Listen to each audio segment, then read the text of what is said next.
Welcome guys, स्वागत है आपका मनी फ्लो ट्रेडिंग चैनल पर। तो बात करेंगे बीडीएसटी के बारे में कि भाई कल के लिए क्या किस तरीके से प्लान किया जा सकता है। किस जोन के ऊपर गैप अप, किस जोन के नीचे गैप डाउन। थोड़ा लेट हो गया हूं वीडियो बनाते बनाते, क्योंकि भाई अभी तुरंत ये लेवल एक्टिवेट हुआ था और स्कैल्प कर रहे थे। तो ये कैंडल और उसके बाद ये रेड कैंडल, देखिए कोई भी इसने लो नहीं तोड़ा। अगर इसके इधर भी चला जाता तो हम निकल जाते। यहां से मार्केट टूटते हुए फिर नीचे गया, ओके। और जस्ट इसके ऊपर जब ग्रीन कैंडल बना, यहां पर ही मैंने अपनी पोजीशन, मतलब 460 के आसपास, 460 का यहां पर मैंने अपनी पोजीशंस को बुक किया, ओके।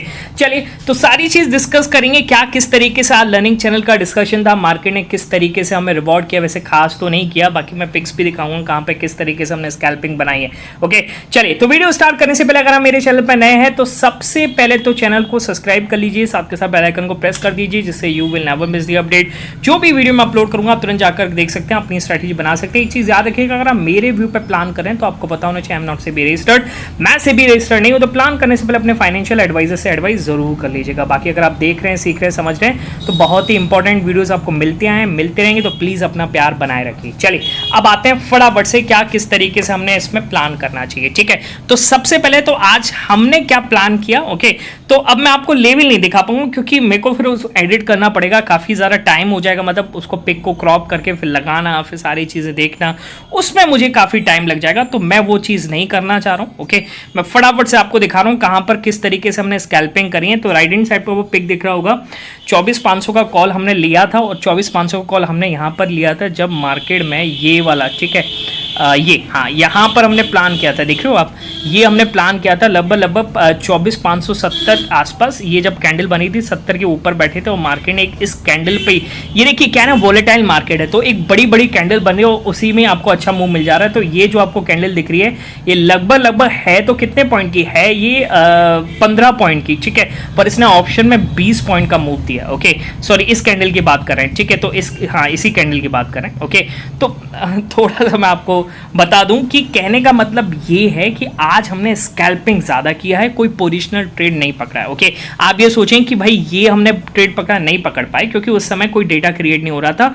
और फिर हमें समझ में आया कि अगर मार्केट सस्टेन करता है तो वहां से मूव बनता है, ओके। तो जैसे मार्केट यहाँ पे सस्टेन किया तो ये मूव मिला। अब इसमें दो स्कैल्प किए, आपको राइट हैंड साइड पे पिक दिख रहा होगा। दूसरा आपको पिक दिखाऊं बैंक निफ्टी का, ये आप देखिएगा, बैंक निफ्टी में हमने अभी जस्ट प्लान किया था यहाँ पर जब ये कैंडल यहाँ से स्पाइक आना स्टार्ट हुआ था, ओके। मैंने बोला था यहाँ पर कि भाई यहाँ पर दिख रहा है कि थोड़ी बहुत बाइंग स्टार्ट हो चुकी है और 51 250 60 का हमारा लेवल था और जैसे इसने निकाला तो हमने कुछ क्वांटिटी बुक करी। मैं तो इसी कैंडल पर बैठ गया था, ठीक है। अब देखिए, मैं रिस्क टेकर हूँ, मैं रिस्क ले सकता हूँ और मैं थोड़ा प्रॉफिटेबल था शुरुआत से, तो मैंने उस प्रॉफिट पे रिस्क लिया, ओके। और आपको राइट हैंड साइड पे पिक दिख रहा होगा, अच्छा खासा रिटर्न बनाया। इसमें 2x तो नहीं हो पाया, लगभग मैंने इसको बाय किया था 55-56 रुपए के आसपास और मैं निकला हूँ 85 से 90 के बीच में मेरी प्रॉफिट बुकिंग हुई है, ठीक है। बाकी अगर निफ्टी बैंक की बात करूँ तो इधर फ्यूचर्स अभी भी लॉन्ग हो रहे हैं, तो हो सकता है डे एंड पर अभी 2:30 बज रहे हैं, हो सकता है यहाँ से एक आपको शॉर्ट कवरिंग मूव मिले और वो हो सकता है 51,300 350 के आसपास 100 पॉइंट का मूव यहाँ से निफ्टी बैंक दिखा सकता है अगर देना चाह रहा हो तो, ठीक है। बाकी लॉन्ग बन रहे हैं लगातार, बाकी सेलर्स ने पूरी तरीके से ट्रैप कर रखा है, वो बात अलग है, ठीक है। तो ये दो ट्रेड हुए। बाकी अभी लेटेस्ट जस्ट एक ये एक्टिव हुआ, उसको आपको मैं पिक दिखा देता हूँ। मैंने तुरंत खींच लिया क्योंकि बाकी तो सर्च करने पड़ते हैं यार, क्योंकि बहुत सारे मैसेजेस हो जाते हैं ग्रुप में। तो क्या करें, निफ्टी में स्कैल्प कर सकते हैं डाउन साइड 24,490 85 के नीचे, ठीक है। अब मैं फटाफट से निफ्टी लगाता हूँ और देखिए ये लेवल अभी जस्ट मैंने इसको हटाया भी नहीं है, 485 के नीचे मार्केट गया, हमने स्कैल्प किया। ये कैंडल जो मैंने आपको बताया 460 के आसपास हमने अपने प्रॉफिट को बुक कर लिया। बाकी स्पाइक में ये नीचे तक गया 440 के नीचे तक, ठीक है, क्योंकि 500 का सपोर्ट था और 480 के नीचे जा सकता था, तो वही उसी चीज का हमने यहाँ पर फायदा उठाया, ठीक है। बात समझ में आ गई।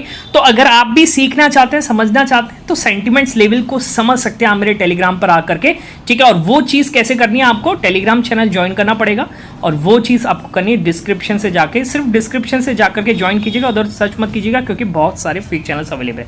जिसको करना है करिए, मैं कोई इन्फ्लुएंस नहीं कर रहा हूँ, जिसको नहीं करना नहीं कर सकता, बस मैं बता रहा हूँ क्या किस तरीके से सेंटिमेंट्स में मार्केट पैसा बना करके देता है। और मैं अभी जा करके यहाँ से टेलीग्राम पर आपके जो मेंबर्स हैं उन्होंने क्या बनाया उसको भी मैं शेयर करूंगा, ठीक है। इन्फ्लुएंस होने के लिए नहीं, पर मैं सिखा रहा हूँ क्यों किस तरीके से मार्केट पैसा बना कर दे रहा है हमें अपने सेंटिमेंट्स पर और डेटा पर, ठीक है। चलिए अब आते हैं BTST किस तरीके से प्लान करना, ओके। तो निफ्टी जो है पूरे दिन पॉजिटिव में रहने की कोशिश कर रहा था, तो फाइनली जाकर के अब ये नेगेटिव हो रहा है, ठीक है। अब डे एंड आ रहा है तो धीरे धीरे यहाँ पर प्रॉफिट बुकिंग दिख रही है, जहां पर भी लोगों ने बाइंग करी है इंटरडे जैसे जिस तरीके से भी, ठीक है। बाकी आज दो बड़े आप कह सकते हैं कि निफ्टी के रिजल्ट्स आने वाले हैं, ओके। मतलब निफ्टी 50 के जो कंपोनेंट्स हैं उनके रिजल्ट्स हैं कौन कौन सी, एक HUL और एक SBI लाइफ, ठीक है। तो हो सकता है कल के दिन ये पूरे सेक्टर को, अब SBI life is a finance sector company, okay, पर HUL is a FMCG company, okay. तो ये हो सकता है कि FMCG कंपनी का पूरे सेक्टर पर प्रेशर डाले या फिर यहाँ से एक तरीके से तेजी बने, ठीक है। और वो हमें कल दिख सकती है FMCG सेक्टर में, ठीक। चलिए अच्छा, तो आप जो भी प्लान करेंगे थोड़ा सोच समझ के कीजिएगा। बाकी अगर मैं ग्लोबल क्यूज की बात करूँ तो भाई US मार्केट कल भी कहीं ना कहीं थोड़ी तेज़ी बनी, फिर डे एंड थोड़ा वीक में हुआ और वहाँ से भी कोई अच्छे क्यूज नहीं मिल रहे हैं मार्केट को, इसलिए अपना मार्केट अब डे लो पर आने की कोशिश कर रहा है, ओके। तो अब आप क्या किस तरीके से प्लान करेंगे। वैसे अगर कल की BTST बात करें तो मार्केट ने बहुत अच्छा पैसा बना के दिया है, 93 पॉइंट्स। आप सुबह तक देखना गिफ्ट निफ्टी फ्लैट था पर नीचे खुला 93 पॉइंट्स और तुरंत हमने बुक किया है, और लगभग आप जाकर के देखिए 120 वाला ऑप्शन था और हमने उसको बुक किया है 139-40 के आसपास हमने इसको बुक किया है, ठीक है। चलिए जो भी है, आप जिस तरीके से जिसमें लेते हैं वो आपका है मैटर, ओके। बाकी हमने टेलीग्राम पे ही लिया था। अच्छा अब क्या करना है इसमें, देखिए अगर निफ्टी का डे लो तो यहाँ पर है 24,375-76, अगर इसके नीचे आ जाए तो फिर तो वो सोचना ही नहीं है, आपको गैप डाउन के साथ ही जाना है और मार्केट फिर से कल के दिन गैप डाउन हो सकता है, ठीक है। बाकी अगर मार्केट ऐसे भी आप समझ सकते हैं, अगर 24,400 के नीचे अगर क्लोजिंग देता है तो फिर आपको सोचना ही नहीं, आपको गैप डाउन के साथ ही जाना चाहिए, क्योंकि गैप अप की पॉसिबिलिटी बनती नहीं है। हाँ अब गैप अप हो गया वो बात अलग है, होने के लिए कुछ भी हो सकता है, पर चांसेस सबसे ज़्यादा क्या है गैप डाउन के, अगर 24,400 के नीचे क्लोजिंग करता है, ओके। अच्छा अगर मार्केट यहाँ से क्लोजिंग कर देता है 24,500 के ऊपर तो गैप अप बिल्कुल मत लेना, नहीं लेना है बिल्कुल, ठीक है। अभी समझना पड़ेगा दो तीन दिन मार्केट को अगर इस तरीके से 500-600 के ऊपर क्लोज कर रहा है, समझना पड़ेगा, ओके। हो सकता है ट्रैपिंग भी कर रहा हूँ, ठीक। तो 500 के ऊपर क्लोजिंग करे कुछ भी मत लेना, पर गैप डाउन अगर लेंगे तो 400 के नीचे, बाकी नहीं लेंगे फिर, ठीक है। चलिए बाकी मिलेंगे नेक्स्ट वीडियो में, तब तक के लिए बाय बाय, टेक केयर।